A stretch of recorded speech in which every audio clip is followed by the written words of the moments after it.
Hello and welcome to another review from the AHF. I'm going to be talking about the new Georgian type military sabre that I bought recently. You've seen it on a couple of videos where I was fighting Arthur. I've used it for some instructional videos and I get a lot of questions about it and I can understand why.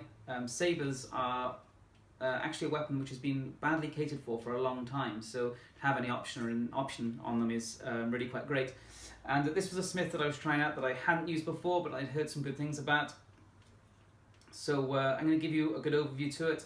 Just bear in mind that I've only had this sword for a few weeks, so it's had a few weeks of use, so I can't really talk about the durability long term. So I might have to follow this one up, I'm surely going to have to follow this one up with reviews in the future, but at least you get an idea for now.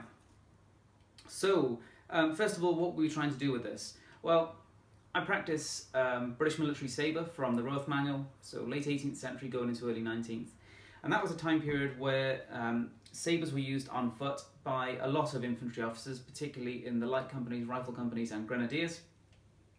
And they initially used a sabre that was based on the 1796 light cavalry sword. In fact, a lot of them were carrying that exact sword, and others were being made that roughly resembled the 1796 but were better suited to infantry combat. And by that I mean they were a bit shorter and a bit lighter, and that was it. So they looked like a small, slightly lighter light cavalry sword, which is funny enough exactly what this looks like.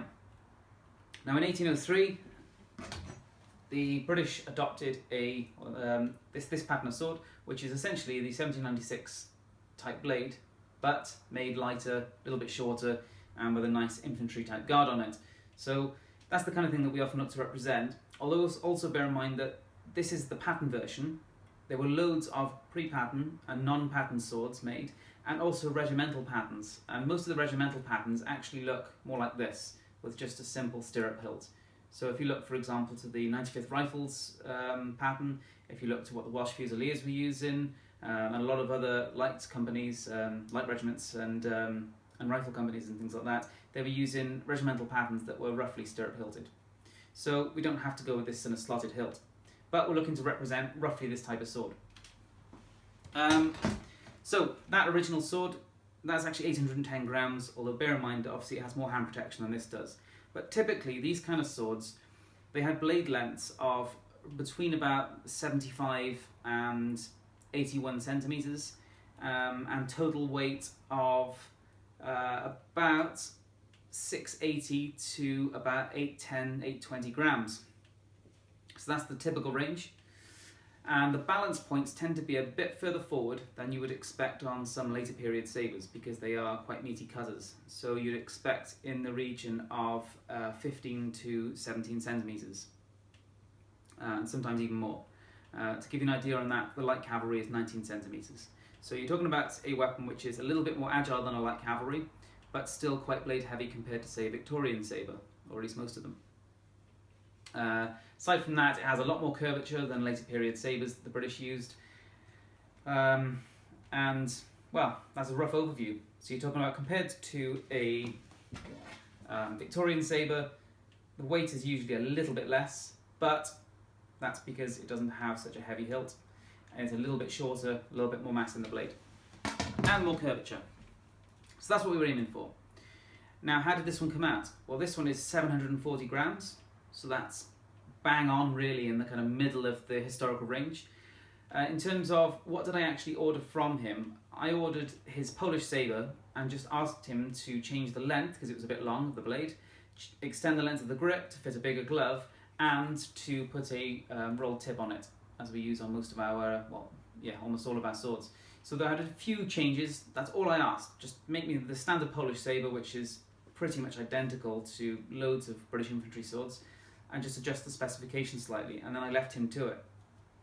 Balance on this is 17 centimeters, or about 17.5, so it's just towards the heavy end, or the long end, the far end of balance, but it's pretty damn typical of this type of sword. I've seen a lot of swords, infantry swords, that balance around about 17 centimeters of this time period, so the balance is about right. The grip I had extended so that I could fit a big glove in.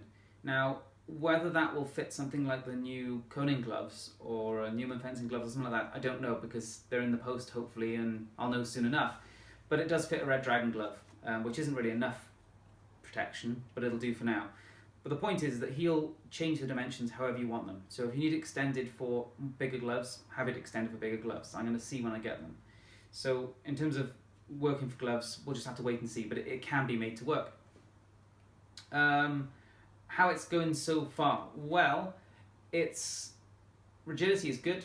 It has good flex in the tip. In fact, it flexes better than the Regeni bull-hilted sabres, which is quite interesting. So it's a little bit more like a feather, if you like, than the Regeni sabres. The edge has been taking quite a bit more damage than the Regeni, although that's not so surprising to me. Regeni's blades, in terms of durability, are excellent, so I wouldn't necessarily expect it to quite compare in that regard. And yes, you can see the edge has taken a bit more damage. We'll see how that does over time, but so far, yeah, a little bit more damage than the Regeni, but nothing too problematic. The crossguard, now this is something we've had problems with some of our training sabres that are stirrup hilted, is that when they take heavy impacts here, which they shouldn't very often but will happen, is this can cave in. Now this one has taken a few shots there so far and has not shown any sign of bending or buckling at all. And I wonder if that's been hardened. It may well have been, but either way it's proving very strong so far on the actual knuckle bow, which is excellent. What else? The grip. It does look fat. It is fat. Now that's a personal preference thing. In fact, a lot of original sabres of the Georgian period are quite fat, but this is still fatter again. If I was to order another one of these, I would have the grip made thinner, particularly at the top. When you look at most swords of this period, most sabres, they tend to be reasonably fat at the base, and they taper to a thin point, a much thinner area towards the top, towards the tang shoulder. So I would have that done if possible. But it's perfectly good enough. I've used it for a good few fights, I'm really enjoying it. That works fine. Okay, so what do I think overall of this so far? The edge has taken a little bit more damage than I would have liked, but it's within an acceptable level. The flex is good. It hasn't taken a set, although I would say Mike's Scavona sabre from the same supplier has been taking more of a set, but when he's using it with the finger grip, he's also getting a lot more thrust work in, a lot more heavier thrust than I tend to get with this sabre, and he's got a slightly thinner blade towards the tip, so it's not quite so surprising. But this one hasn't taken a set at all, so that's good. Durability is all good so far. There's no rattling of the hilt, there's no issues with the guard. So that's all good. I would say this is proving to be an excellent training sword for Georgian military sabre. It feels right, it looks good, it's handling perfectly well in every regard so far. What negatives would I say that there are on this blade? I sort of talked about the edge. I would thin the grip down, and I would perhaps make the strong here a little bit stronger again. One thing you see commonly with reproduction swords is they use quite thin stock for their blades. So not only is it thinner than an original this way, which is normal to be honest for a blunt because it's not a sharp blade, you need to take the edge down, make it a bit thinner this way and keep the weight down. But it's also made from thinner stock, so it's thinner that way.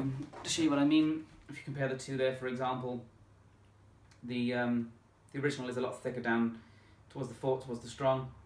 So, and also narrower obviously on the blade, although obviously, yeah, it has a smaller or thinner fuller as well.